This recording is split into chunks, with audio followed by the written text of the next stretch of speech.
When you think of reflection, you probably think of using a mirror. Most of the mirrors you use are plane mirrors. Plane means flat. To see what reflection looks like from a surface that is not plane, you can look at your own reflection from a spoon. The reflection is distorted. Remember that light travels in straight lines called rays.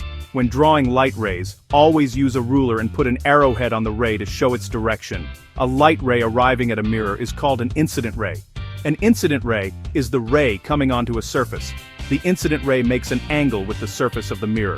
Measure this angle from a line perpendicular to the mirror and not from the mirror itself. The line perpendicular to the mirror is called the normal. In physics and maths, normal means perpendicular or at right angles to something. These diagrams are called ray diagrams because they show what happens to the light rays during reflection. What we have drawn obeys the law of reflection, which is that the angle of reflection is equal to the angle of incidence. In physics, a law is something that always applies.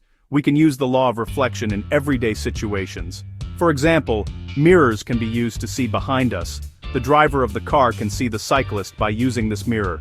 In this picture, light from the sun is reflected from the cyclist. This is the incident ray on the mirror. The reflected ray from the mirror goes to the driver's eye.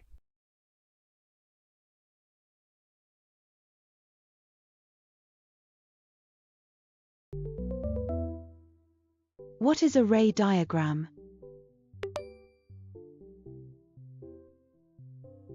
What does the law of reflection state?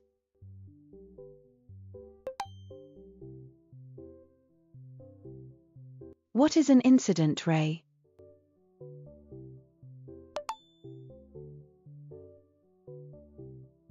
What is a reflected ray?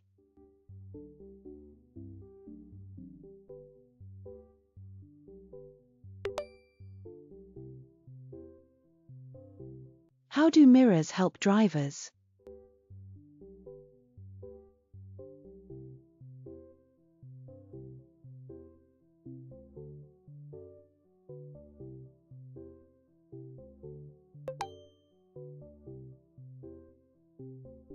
What reflects light from the cyclist?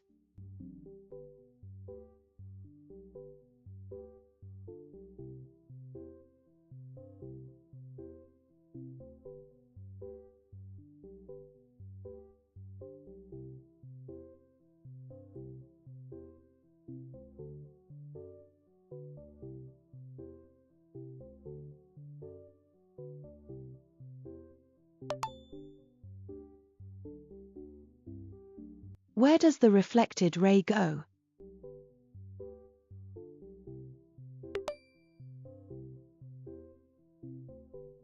What is the purpose of a ray diagram?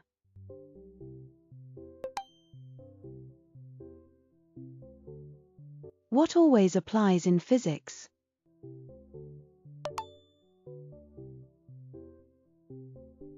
What is an example of using reflection?